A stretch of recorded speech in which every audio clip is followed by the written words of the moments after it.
Thanks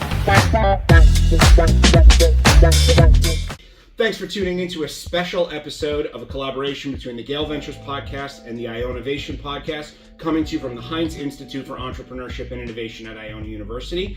I'm Rob Kistner. I'm Adrian Vasquez. We're joined today by Kemesha Salmon, owner of TP Toys and founder of Kemesha's Kommunity. And this episode is coming as part of a special e-talk series we're doing here at the Heinz Institute, featuring business owners, entrepreneurs, and experts in the business world, sharing their entrepreneurial journeys with our students. So thank you so much for joining us, Kemesha. Thanks for having me. So we had the honor of sitting through your presentation, and your talks are always incredibly inspiring. But I think just for our listeners, you want to give us like the 30-second overview of what you covered during your presentation?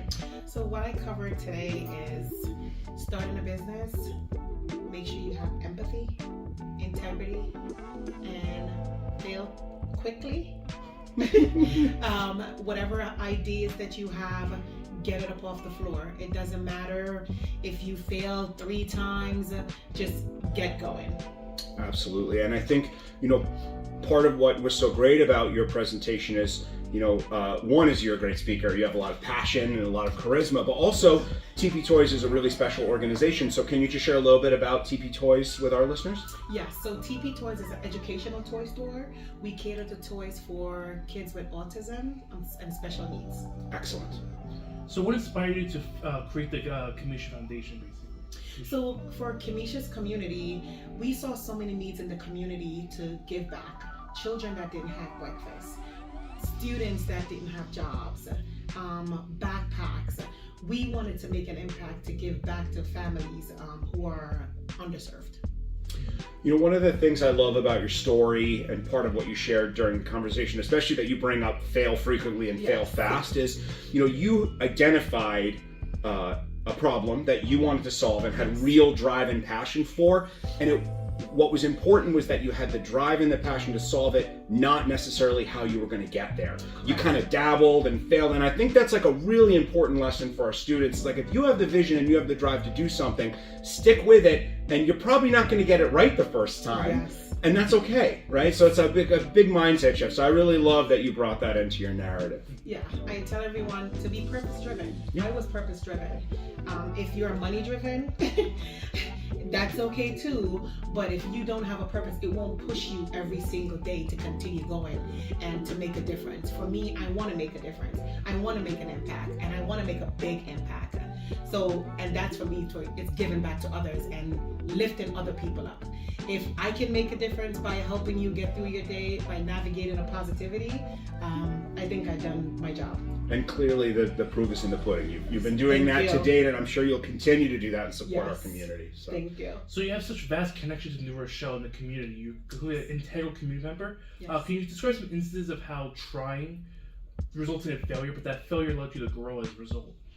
Oh, definitely. And this is why when it comes to even giving back, I've gave back so much that it tore my bottom line, as I shared earlier, because I wanted to help every single basketball team, every single swim team, every single team that presented itself. I wanted to help, but because of that, I tore my bottom line. So I had to start back at the beginning again, because I have to buy more toys to sell. I have to continue my business. But if I'm continuing giving everything that I'm making, I'm not going to be able to pay the rent.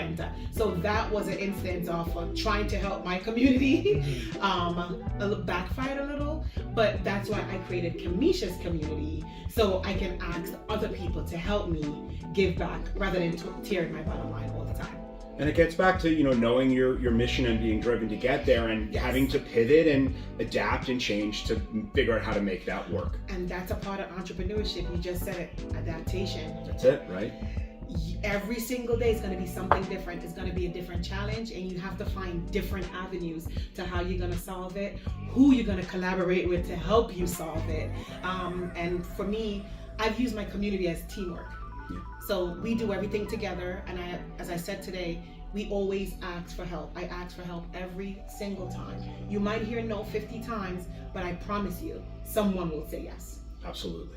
Yes. What inspired you to be so mission driven? Like, would you say your experience as a mother helped you with that? Definitely. So my son was 2.5. He had an autism spectrum. And for me, having an avenue to have the toys, and not only that, to educate other parents who are going through the same thing I was going through at the time, of where to get that toy, the type of toy to get.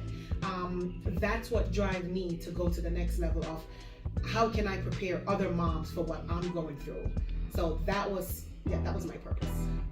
I love that it comes from personal experience, and we talk about that with our students all the time. Is personal experience is a great driver for innovation and entrepreneurship. But I think you being so mission driven and purpose driven. Do you have any tips for our listeners and the students here at Iona for how to find their mission and their drive and their area of focus?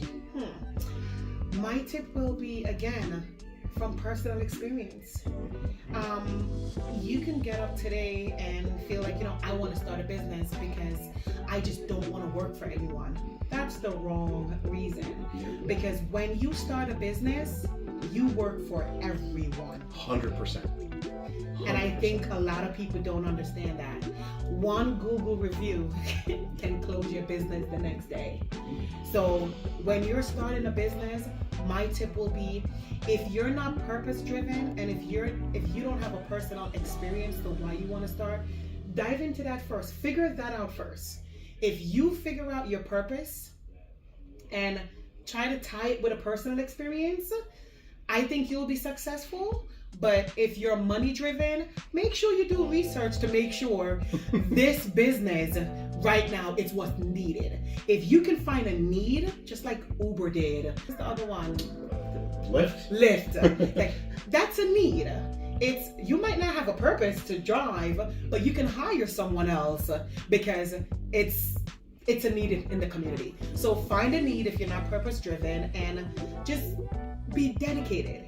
And you have to continue. You can't stop. If you want to be an entrepreneur and you want to fill that need, you just keep going.